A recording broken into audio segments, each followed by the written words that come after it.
EY, c'est aussi l'école après l'école. Ce qui m'a fait rejoindre l'équipe, c'est une rencontre, une personne. Et je dirais, on est sur des métiers de l'humain. Clairement, j'ai rejoint l'équipe pour le métier de la corporate finance, l'analyse financière. J'étais ravie de trouver un métier qui était à la croisée des chemins entre la transaction, la fiscalité, la comptabilité, la stratégie. On va avoir des métiers de l'évaluation classique de société, d'actifs incorporels, mais également l'évaluation d'actifs corporels, d'outils industriels et d'immobilier.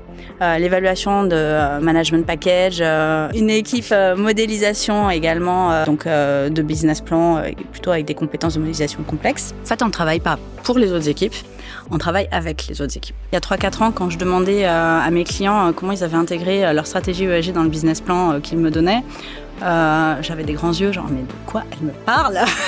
Quand tu me demandais initialement, rappelle-toi, quelle est la différence entre le M&A et l'évaluation, je dis bon, le M&A t'es à l'achat ou à la vente. Oui. Nous, on est censé être indépendants.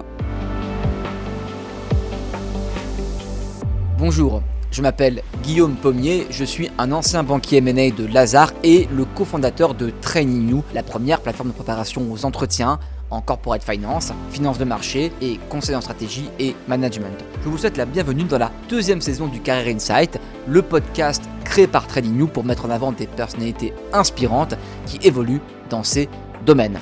Si vous cherchez un stage ou un CDI, ou si vous êtes simplement curieux d'en savoir plus sur ces métiers, le podcast est fait pour vous. Je vous souhaite une bonne écoute et un bon visionnage. Bonjour Virginie Auvergnat. Bonjour Guillaume. Virginie, tu es partenaire au sein de l'équipe Valuation Modeling and Economics chez EY. Merci d'avoir accepté notre invitation aujourd'hui. Merci pour ton accueil. Première question est toujours très générale. Est-ce que tu peux revenir sur les grandes étapes de ton parcours ?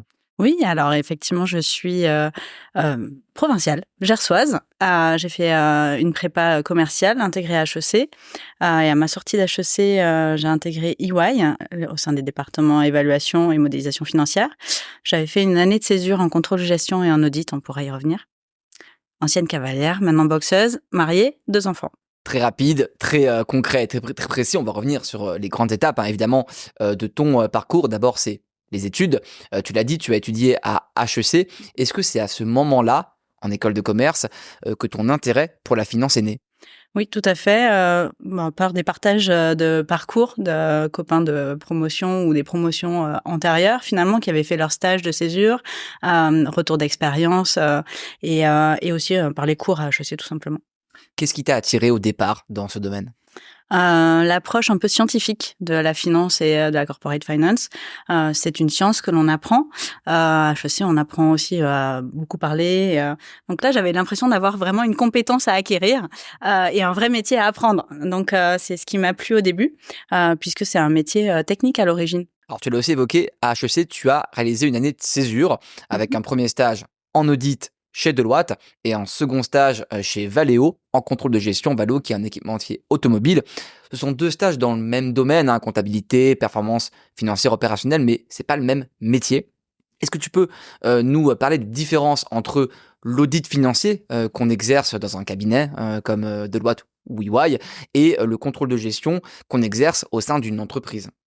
Alors, effectivement, 2 stages dans un domaine financier. Avec une casquette d'auditeur, on va être externe à l'entreprise. Donc, on ne va pas être au cœur de la société, connaître, gérer tout le monde, apprendre une culture d'entreprise, vivre, gérer au quotidien l'entreprise dans le long terme. Alors, sur un stage de 6 mois, c'était assez court, mais en termes de projection, on est vraiment dans un choix de secteur, un choix d'équipe et d'évolution potentielle de carrière au sein de ce type de métier ou d'un secteur particulier. Donc, l'intérêt, c'est quand même que on se projette à plus long terme gérer sur ce projet-là. En étant auditeur, on est extérieur et on est sur des missions ponctuelles, même si elles peuvent être récurrentes. En revanche, l'intérêt, c'est qu'on va quand même avoir un benchmark et voir plus de choses, une diversité de missions, et donc que l'on n'a pas forcément en étant au sein de l'entreprise, dans un poste de contrôle de gestion, même dans d'autres métiers finalement. Donc intérêt de l'audit, c'est finalement une diversité de missions, de secteurs et des benchmarks d'autres practices. Au sein d'EY, tu intègres le département Transaction Advisory Services et en particulier l'équipe Valuation Modeling and Economics. Est-ce que tu peux nous raconter comment est structuré le cabinet Big EY et puis quelle est la place de ton équipe dans le département TAS? Au sein d'EY, on a 4 métiers, l'audit, l'assurance, le consulting, conseil opérationnel, la société d'avocats, y compris nos fiscalistes, et les métiers de la stratégie et de la transaction. Stratégie, c'est notre cabinet de conseil en stratégie, EY Parthenon, bien connu, concurrent des McBees. Et côté transaction, les métiers de la transaction regroupent le M&A, les due deals financières, que vous connaissez en général. Services. Exactement. Le restructuring, les métiers de la séparation et des transactions opérationnelles et l'évaluation à laquelle j'appartiens. On est un groupe en évaluation d'une centaine de personnes et donc on s'inscrit au sein de stratégie et transactions comme le deuxième ou troisième métier le plus gros dans les équipes. Est-ce que tu peux nous décrire l'activité valorisation au sein du cabinet EY et nous parler de ton équipe? L'équipe évaluation, c'est à peu près une centaine de collaborateurs actuellement, 7 associés. C'est une équipe qui a bénéficié d'une énorme croissance ces dernières années, donc à peu près 10% de croissance par an. Quand j'ai rejoint l'équipe, on était 25. Donc là, une croissance assez significative. On est la plus grosse équipe de place, de très très loin. Et le fait d'être leader nous permet d'avoir des expertises. Donc au sein de l'équipe évaluation, on va avoir des métiers de l'évaluation classique de société, d'actifs incorporels, mais également l'évaluation d'actifs corporels, d'outils industriels et d'immobilier. L'évaluation de management package, l'équipe XS, Complex Securities, que l'on appelle, qui va pouvoir faire des Black & Scholes, Monte Carlo, truc assez sympathique. Assez technique. Une équipe modélisation également, donc de business plan, plutôt avec des compétences de modélisation complexes. Et clairement une compétence également large cap et mid cap, puisqu'on a une équipe à Lyon. Qu'est-ce qui t'a intéressé au départ dans cette activité de valorisation? Pourquoi tu as rejoint cette équipe en particulier chez EY? Ce qui m'a fait rejoindre l'équipe, c'est une rencontre, une personne. Et je dirais, on est sur des métiers de l'humain. Clairement, tu fais du conseil parce que tu aimes les personnes avec qui tu vas travailler. Donc, c'est une rencontre. J'ai interviewé un des associés pour mon mémoire de fin d'études d'HEC. Et à la fin de l'interview, il me dit, tu poses des questions pas trop bêtes, on recrute. Qu'est-ce que tu en penses? Et clairement, j'ai rejoint l'équipe pour le métier de la corporate finance, l'analyse financière. J'étais ravie de trouver un métier qui était à la croisée des chemins entre la transaction, la fiscalité, la comptabilité, la stratégie. Et finalement, ce métier de l'évaluateur, il allie finalement une compétence, une capacité à comprendre tous ces sujets pour les intégrer dans une évaluation avec une notion d'expertise. Et c'est aussi ce qui m'a plu à la sortie d'école, finalement, de continuer à apprendre, parce que EY, c'est aussi l'école après l'école. Alors précisément, on va essayer de comprendre le rôle d'une équipe valorisation dans un cabinet comme EY. En fait, la valorisation, c'est une activité que fait aussi une banque d'affaires en M&A traditionnelle qui utilise des méthodes classiques, TCF, comparable boursier, transaction précédente. Pourquoi faire appel à EY et en particulier à ton équipe pour faire une valorisation, et quelle est la plus-value de ton équipe par rapport à ce que pourrait faire une banque d'affaires classique? Alors, on va se différencier par rapport à des banquiers d'affaires parce qu'on n'est pas conseil à l'achat ou à la vente. C'est-à-dire qu'un banquier va accompagner dans un process transactionnel. On a des équipes M&A chez EY qui font très bien cela. Nous, en évaluation, on va accompagner dans un process transactionnel, mais pas uniquement. On intervient pour des enjeux de réorganisation intra-groupe dans la vie de l'entreprise, en amont de transaction, a posteriori dans le cadre de l'intégration de cibles, dans le cadre de suivi de valorisation pour des besoins de reporting, pour des minoritaires, pour les besoins comptables. Et donc, finalement, on ne va pas être uniquement dans un process transactionnel. Dans le process transactionnel, en revanche, on peut avoir une valeur ajoutée ou être complémentaire dans un process, typiquement sur des sujets de modélisation complexe. On va revoir des modèles pour des banquiers. On va aussi travailler avec nos clients pour construire des modèles en vue d'un process M&A avec, je dirais, des outils de sensibilisation, des scénarios. Et là, on va faire de la modélisation pure. aussi, on peut intervenir en amont d'une transaction avant que le client se décide à activer un banquier d'affaires pour avoir une idée de la valeur et de se dire finalement comment je prépare mon process, ma valorisation, est-ce que mon BP tient la route, est-ce que j'ai les valeurs que je veux compte tenu des multiples de marché, etc. Donc, des divers types d'accompagnement. On est complémentaires. On n'est pas en concurrence. Et en revanche, la valeur ajoutée que l'on a, c'est une compétence technique qui, du coup, va aussi intervenir typiquement sur des valorisations d'instruments un peu complexes, closed earn-out, asset deal. Typiquement, beaucoup de mes clients regardent en ce moment, dans le cadre de la transition digitale ou énergétique, des software companies ou des groupes des équipes de R&D, de développement, évaluer ce type d'actifs ou structurés via un asset deal. Finalement, les banquiers d'affaires, ils savent pas faire. Donc, c'est là où, en fait, nous, on sait faire de l'évaluation de sociétés, mais aussi d'autres actifs comme cela. Vous avez une compétence plus pointue sur certains sujets qu'une banque d'affaires qui est plus généraliste dans sa valorisation. Tout à fait. Alors, tu as parlé, Virginie, de la transition environnementale. Il y a les critères extra-financiers qui deviennent de plus en plus importants dans le travail d'évaluation des sociétés. Comment tu intègres dans ton quotidien la sustainability? Alors, c'est un très beau sujet et on observe une vraie évolution et une maturité de nos clients sur ces sujets-là. Il y a 3-4 ans, quand je demandais à mes clients comment ils avaient intégré leur stratégie ESG dans le business plan qu'ils me donnaient, j'avais des grands yeux, genre, mais de quoi elle me parle? C'est là, non, on parle d'un sujet comme fille, là. Non, alors là, on a complètement changé de braquet. L'année dernière, ou sur les derniers mois, c'était plutôt bon, je suis en train de monter les KPIs, ça va arriver, on va pouvoir les intégrer. Et là, on voit des évolutions d'intégration de la stratégie ESG, de quantification des CAPEX verts, de positionnement sur des nouveaux produits et du coup de se dire finalement, dans ma stratégie, au-delà de mon business plan et de ma période d'extrapolation de business plan, si on parle de technique d'évaluation, oui, j'arrive à tenir mon business model parce que j'ai des nouveaux produits qui vont prendre relais de produits qui n'étaient pas dans un modèle sustainable.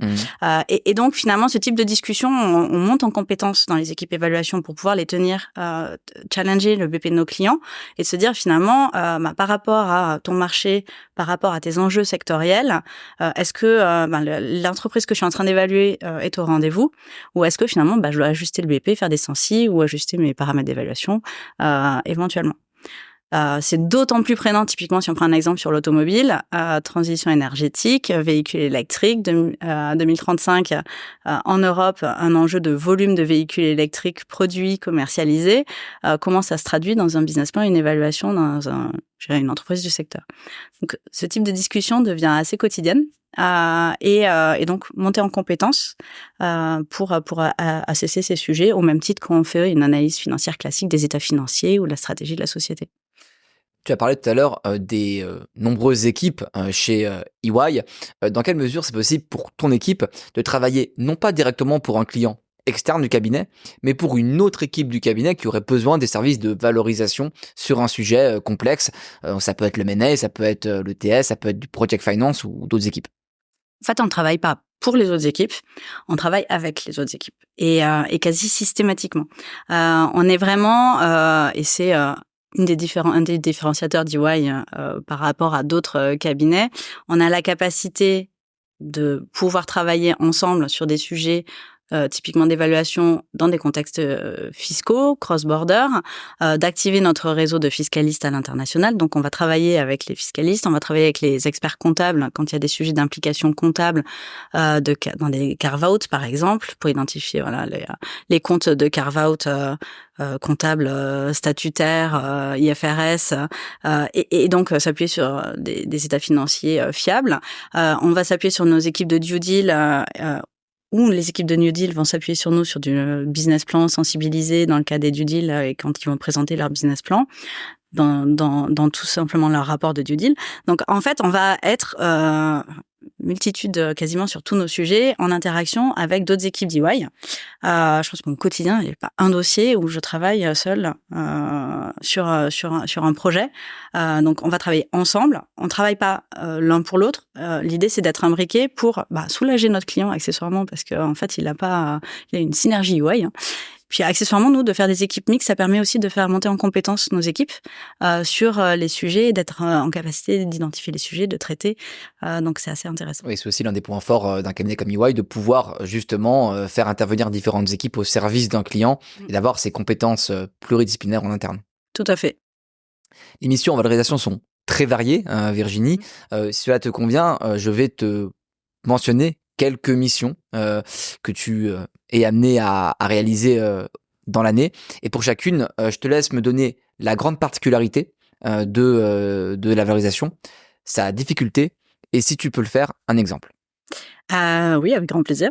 Alors, premier exemple, une valorisation dans le cadre d'une réorganisation interne au sein de l'entreprise ou d'une cession d'activité, donc on appelle aussi un spin-off. Oui. Alors, ce sont de très beaux projets.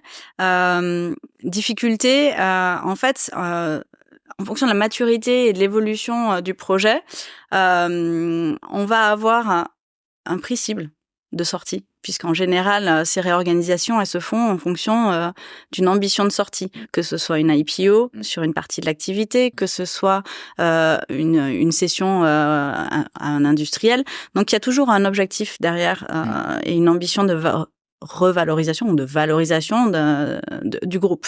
Donc, une ambition de valeur cible. Et là, je dirais, en termes de modélisation et d'évaluation, c'est un goal seek, finalement, de se dire finalement comment j'arrive à faire que la somme du tout fait le prix cible, mais tout en ayant en tête une structuration des opérations, de l'organisation qui soit cohérente avec la structure juridique de l'entreprise. Donc, il faut des compétences juridiques pour comprendre le périmètre de chaque composante ou apport, et du coup également travailler de concert avec des fiscalistes, des comptables, des juristes, donc une capacité finalement à interagir avec toutes les personnes qui vont nous amener de l'information, mais aussi qui vont être impactées par nos travaux d'évaluation. T'as un exemple sur cette mission ou... Récemment, on a accompagné Renault dans le cadre de sa réorganisation. Dans le cadre de la Renaulution, Renault a donc séparé ses activités de véhicules électriques Ampère et également constitué une joint venture avec Geely sur les moteurs thermiques. Donc, on a accompagné le groupe dans le cadre des évaluations préalables à ces opérations. Magnifique projet où on a pu évaluer tous les apports dans le cadre de la structuration de ces entités. Deuxième exemple, la valorisation du portefeuille d'un fonds d'investissement. Là-dessus, l'idée, c'est qu'en fait, on est en expert tiers pour les fonds d'investissement afin d'attester de la valeur des investissements à une date donnée. Bien sûr, les fonds ont une légère tendance à valoriser ou en tout cas, disons, si les personnes qui ont fait de l'investissement valorisent leurs investissements, il n'y a jamais de dépréciation. Donc, ce qui est tricky dans ce type de projet, c'est effectivement d'avoir une indépendance, de garder son indépendance, de pouvoir challenger les éléments qui nous sont donnés, notamment sur les évolutions de multiples de marché. On a nos propres opinions et voilà. Donc, on a des discussions assez sympathiques parfois avec les chargés de participation sur ces sujets de revue de portefeuille. Et comment ça se passe justement en fait cette conflictualité entre le client qui veut toujours une valorisation assez élevée et vous qui avez ce devoir finalement d'indépendance et d'équité dans la valorisation? Alors, c'est notre position d'expert en évaluation et la signature EY que nos clients viennent chercher.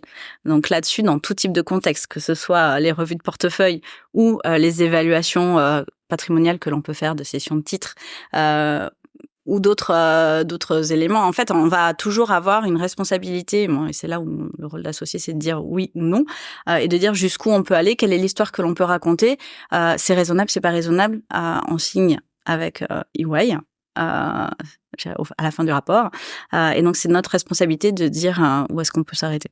Parfois, dans les banques d'affaires, conseil M&A, on a tendance à suivre un peu la volonté du client.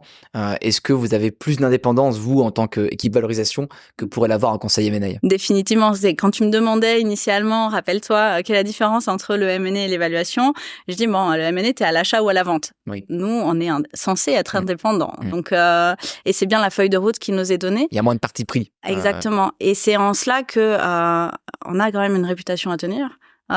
Finalement, s'adresser à EY, c'est aussi avoir une signature qui tient la route et qui est opposable à des tiers. Donc, c'est là toute notre responsabilité. On n'est pas banquier d'affaires, on n'est pas à l'achat ou à la vente. On peut l'être, mais à ce moment-là, ce n'est pas la même livrable. C'est-à-dire qu'en fait, quand il y a un rapport d'évaluation signé qui va sortir, c'est un type de mission. On peut faire des simulations de valeur pour notre client. C'est pas le même type de mission. Et ça engage votre responsabilité si vous signez ce rapport. Exactement. J'en reviens à mes exemples. Le troisième, c'était la valorisation d'actifs incorporels dans le cadre de l'allocation du prix d'acquisition qu'on appelle aussi une PPA, Purchase Price Allocation. Alors, le PPA, c'est un sujet post-deal de communication financière à l'origine. Finalement, l'idée, c'est d'expliquer au marché pourquoi on a fait cette opération et de justifier le prix. Et j'irais justifier les composantes du prix. Je te vois sourire. Oui, alors souvent, il y a du goodwill. Des potentialités futures. Mais l'idée, c'est effectivement de se dire, quand on dit, voilà, j'ai fait cette acquisition pour des contrats clients et je considère que ces contrats vont me générer du chiffre d'affaires demain, il y a peut-être des relations clients au-delà des contrats. C'est ça qu'on doit retranscrire dans les comptes. Bon, l'exercice, il est hyper intéressant quand il est dans la continuité des due diligence, qui permet de regarder les contrats dans le détail et de se dire finalement, quand je veux booker, dans le cadre de mon PPA, puisque j'ai 12 mois pour le faire, quand je veux booker dans les comptes les incorporels donc de contrats, je vais continuer mes diligences et m'assurer que finalement les niveaux de marge auxquels je m'attendais dans le cas des due deals sont bien ceux que finalement on s'attendait à avoir. C'est intéressant de voir également l'exercice de PPA quand on va évaluer une technologie acquise et de se dire est-ce que finalement il y a vraiment autant de technologies qu'on s'attendait à avoir, et donc on va investiguer ces sujets plus en avant puisqu'on est post-intégration, on a pris le contrôle et donc on peut avancer. Donc c'est un sujet très intéressant quand il est fait d'un point de vue business. Et pas uniquement réglementation comptable, même si in fine, voilà, l'objectif in fine, c'est de la communication financière et de la transparence financière. Est-ce que tu as un exemple sur cette mission? On a accompagné par exemple Alstom sur son projet d'acquisition Bombardier. C'était un joli sujet d'intégration également. Quatrième exemple, la valorisation d'un goodwill dans le cadre d'un test de dépréciation, qu'on appelle aussi un impairment test. Alors là, c'est un sujet assez sympathique, de même que le PPA finalement. Le goodwill, c'est exactement, c'est quand on a, dans le cadre de ce PPA, alloué une partie du prix à certains actifs et passifs que l'on a réévalués, il reste le goodwill, c'est ce résidu. Le goodwill, typiquement, l'idée, c'est tout simplement de le tester chaque année pour vérifier qu'on n'a pas à le déprécier. C'est obligatoire. C'est oui, alors on pourra revenir, c'est obligatoire au moins une fois par an pour les sociétés qui communiquent en IFRS, voilà, aux bornes de leur secteur de communication financière. Mais effectivement, c'est un exercice post-mortem de vérité. Et c'est un exercice très politique. Encore une fois, on en revient à est-ce que je suis prêt à discloser au marché que j'ai fait une mauvaise affaire 2 ans plus tard parce que finalement, je vais déprécier mon goodwill, tout simplement parce que j'arrive pas à couvrir le prix payé par les cash flows. Vous avez un exemple emblématique à nous donner? Compliqué, parce que finalement, on lutte avec nos clients pour qu'ils disclosent et on n'aime pas mettre sous les feux des projecteurs nos clients qui ont dû déprécier. Donc, cinquième exemple, la valorisation dans le cadre d'un litige. Oui, alors, fantastique sujet. Là encore, on travaille avec nos équipes disputes chez EY en général sur ces sujets-là. L'idée, c'est d'évaluer le quantum ou du préjudice. Donc, dans le cadre d'un litige, estimer le préjudice subi financièrement. La difficulté ici, c'est d'avoir un dossier opposable puisqu'on est dans une procédure contradictoire. Magnifique exemple d'un de mes litiges. J'étais un peu plus jeune. D'un dossier face à un État donc une entreprise privée du SBF 120 qui était face à un État. Donc on est parti à New York au Syrie déposer une estimation du préjudice lié à une mesure fiscale qui revenait à faire une expropriation de la société, enfin de la filiale locale. Donc évaluation du préjudice par l'évaluation de la société avant-après. Et c'était un sujet passionnant. Ce sont des jolis sujets. 6e et dernier exemple de mission, une modélisation financière dans le cadre d'une valorisation. Oui, alors effectivement, on a une équipe modeling qui traite de modèles complexes. La modélisation classique, dans l'équipe évaluation, on en fait tous. Quand on commence à rentrer dans de la modélisation pure et dure avec un rendu modèle financier, ce sont nos experts que l'on mobilise. Là, exemple très en vogue, la joint venture, donc où typiquement on avait 2 clients qui mettaient en commun des apports d'activités, de contrats, d'équipes de R&D et qui avaient préparé leur business model. L'idée était de mettre en commun ce business plan, enfin ces 2 business plans et de faire un BP combiné. Plus BP Synergie, bref, une modélisation assez sympathique. C'était pour Technip et SBM Offshore dans le cadre du projet Equil. Et je dirais, ce sont des sujets passionnants qui permettent aussi d'accompagner nos clients dans la transition énergétique, puisqu'il y a beaucoup de joint ventures dans l'écosystème de transition énergétique en ce moment. Si un étudiant venait te voir aujourd'hui et t'indique qu'il hésite entre faire du M&A classique et s'engager dans une carrière en valorisation, qu'est-ce que tu lui dirais pour le convaincre de rejoindre ton équipe ? Alors clairement, il va faire beaucoup moins de pitch et beaucoup plus de missions, d'évaluation. Il va apprendre techniquement beaucoup plus de choses.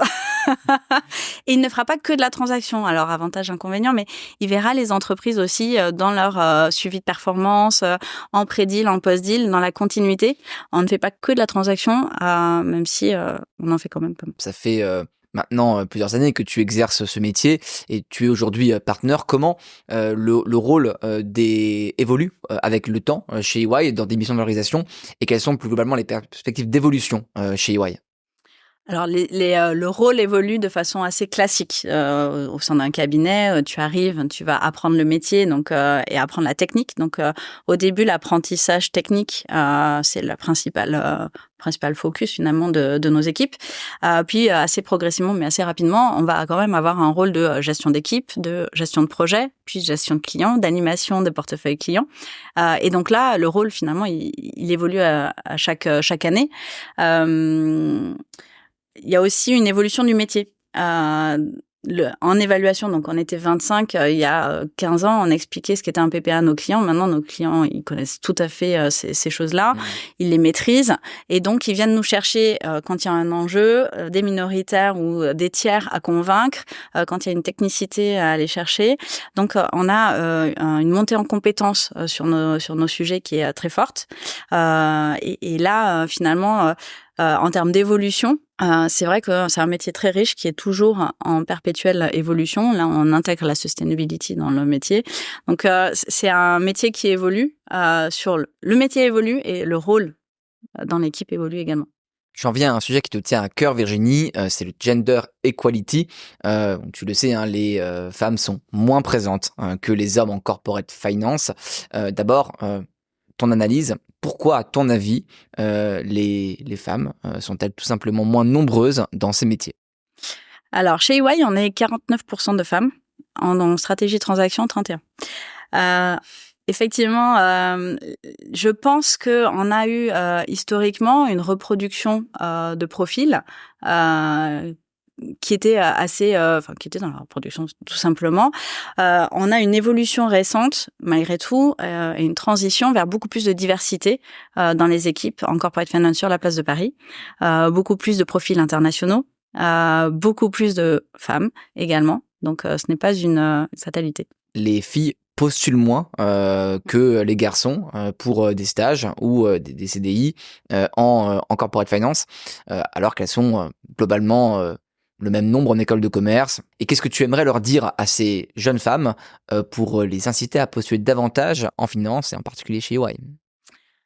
Pourquoi ? Je pense qu'il y a un sujet de rencontre. Finalement, peut-être qu'elles n'ont pas vu assez de femmes qui leur donnaient envie. Donc, Ils sont du rôle modèle. Pour ça que je suis là. J'espère.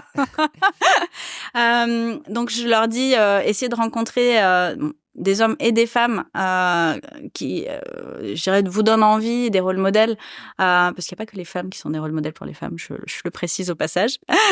Et je leur dis aussi, il y a un momentum, c'est-à-dire que ce soit chez EY ou dans d'autres structures sur la place, il y a un momentum pour les femmes en corporate finance. Il y a beaucoup de réseaux qui se montent, de systèmes de coaching, d'accompagnement, et du coup, je pense qu'il y aura un parcours favorisé, des entrées favorisées pour apprendre à connaître nos métiers et être accompagnés. Je pense vraiment qu'il y a un momentum pour les femmes en corporate finance actuellement. Alors, le momentum, il existe aujourd'hui, c'était moins le cas avant. Est-ce que toi, ça t'a fait hésiter au départ, quand tu t'es engagé dans cette carrière, d'avoir finalement peu de femmes dans ces métiers? Alors moi, je n'avais absolument pas conscience du sujet quand j'ai rejoint EY. J'ai pas compris le sujet. Ok. On en parlait moins à l'époque. Mais voilà, c'est ça. Je me suis retrouvée rôle modèle. J'ai regardé, je fais ah bon. Donc non, sincèrement, j'ai comme je le disais, je suis arrivée chez EY par des rencontres, des personnes qui étaient des hommes effectivement, quelques femmes, mais en fait je ne faisais pas la différence. Je n'ai pas vu le sujet jusqu'à très récemment. Est-ce que tu peux nous parler de ton expérience du coup de femme en corporate finance chez EY?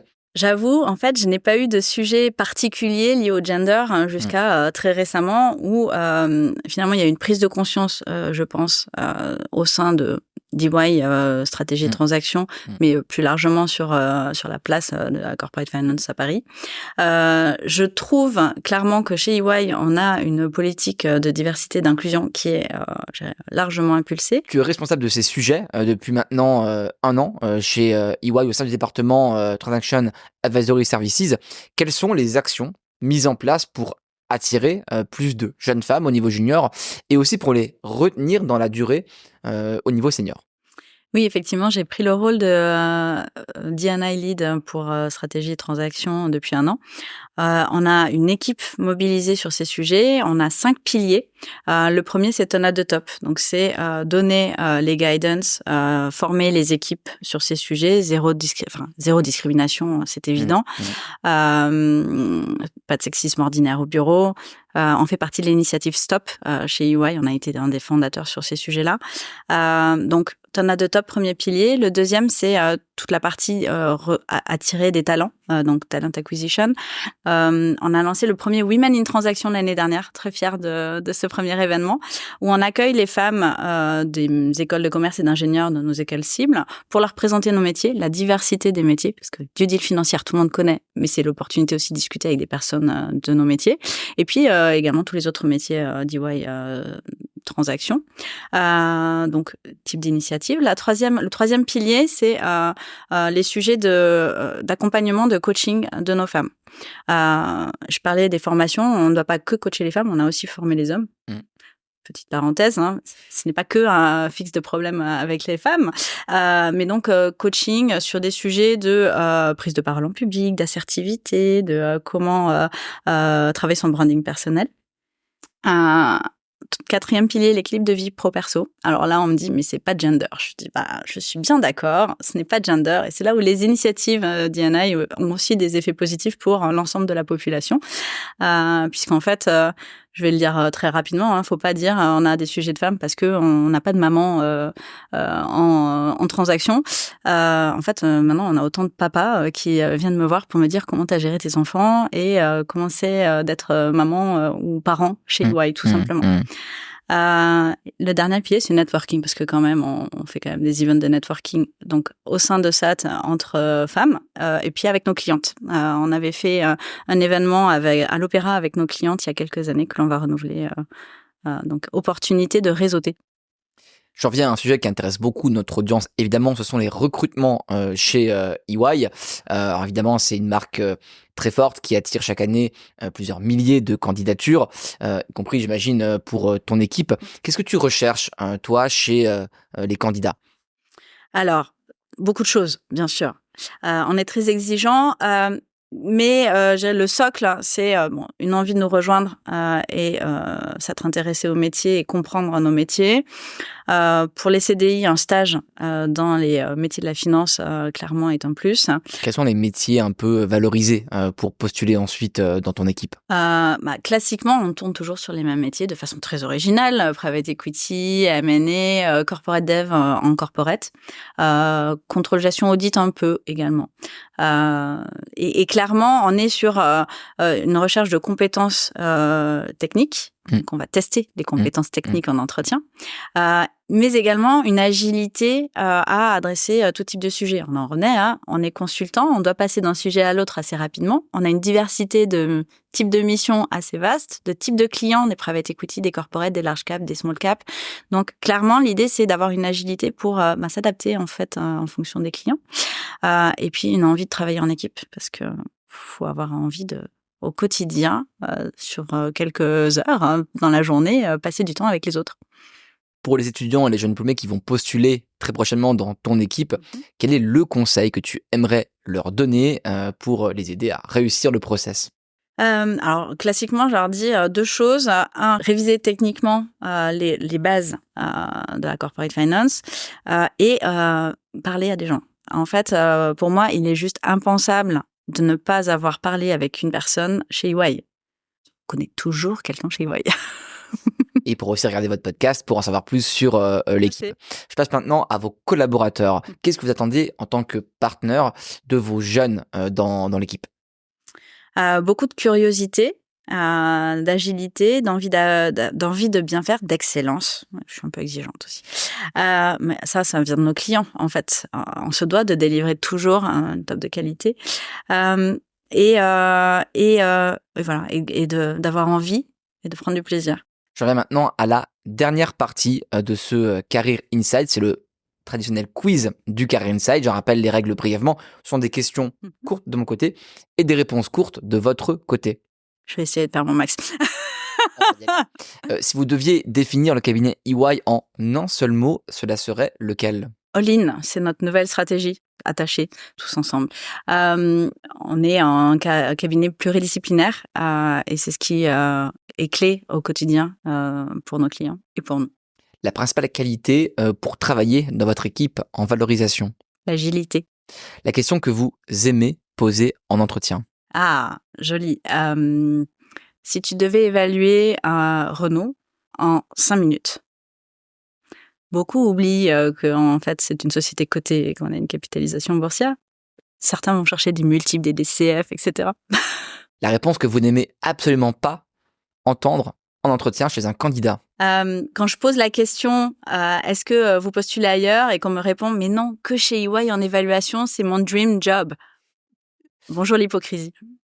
La plus belle mission que vous avez réalisée en valorisation? Récemment, l'accompagnement pour Renault dans le cadre de son carve-out. 2 ans de travail, c'était assez sympathique aux côtés des équipes Renault. La mission la plus difficile que vous ayez eu à gérer? Gros sujet. Une de mes premières missions en tant que signataire, c'était sur une transmission patrimoniale. J'ai commencé la mission avec un client qui me dit bon ben voilà, ma société vaut tant. J'ai pas conclu exactement là où il voulait. Vous avez conclu un peu en dessous? Un peu au-dessus. Ah, un peu au-dessus. Transition patrimoniale, faut pas payer de fiscalité. Le client qui vous a le plus impressionné? Tous. J'en parlais, en fait, on choisit ses clients et les clients nous choisissent. J'aime mes clients, je les accompagne depuis des années sur le long terme. Et ce sont des relations construites. Donc forcément, si je travaille pour eux et qu'ils m'appellent, c'est que on s'apprécie mutuellement. L'anecdote que tu n'as pas souvent partagée et dont tu aimerais nous parler aujourd'hui? C'est récemment, on a fait les 17 ans de promo d'HEC. Nos délégués de promotion organisent tous les ans un pot pour se retrouver. Notre délégué mentionnait que sur la promotion, on est 5 à peu près à être encore dans la société dans laquelle que l'on a rejointe finalement à la sortie d'école. Donc je fais partie des quelques dinosaures qui sont encore dans la structure. Bravo pour votre longévité au sein et pour la petite anecdote, il me dit bon Virginie, je vais te dire sérieusement, t'as l'air la plus rayonnante et la plus heureuse de nous tous. J'étais contente. Beau compliment. Dernière question, le conseil que tu donnerais à la plus jeune Virginie Auvergnat qui étudiait à HEC au début des années 2000? Refais tout pareil, c'est trop bien. Merci Virginie. Avec grand pour plaisir. partager ton expérience dans le Career Insight. Merci beaucoup pour ton accueil. Merci d'avoir suivi ce podcast. Je vous donne rendez-vous pour un prochain épisode du Career Insight. Pour retrouver les précédents épisodes du Career Insight, mais aussi de notre autre podcast, Choses au Career, rendez-vous sur YouTube, Spotify ou Apple Podcast. N'hésitez pas aussi à nous suivre sur LinkedIn, Instagram et TikTok pour être au courant de l'actualité de ces métiers et à vous abonner à la plateforme Training You si vous cherchez un stage ou CDI pour booster votre préparation.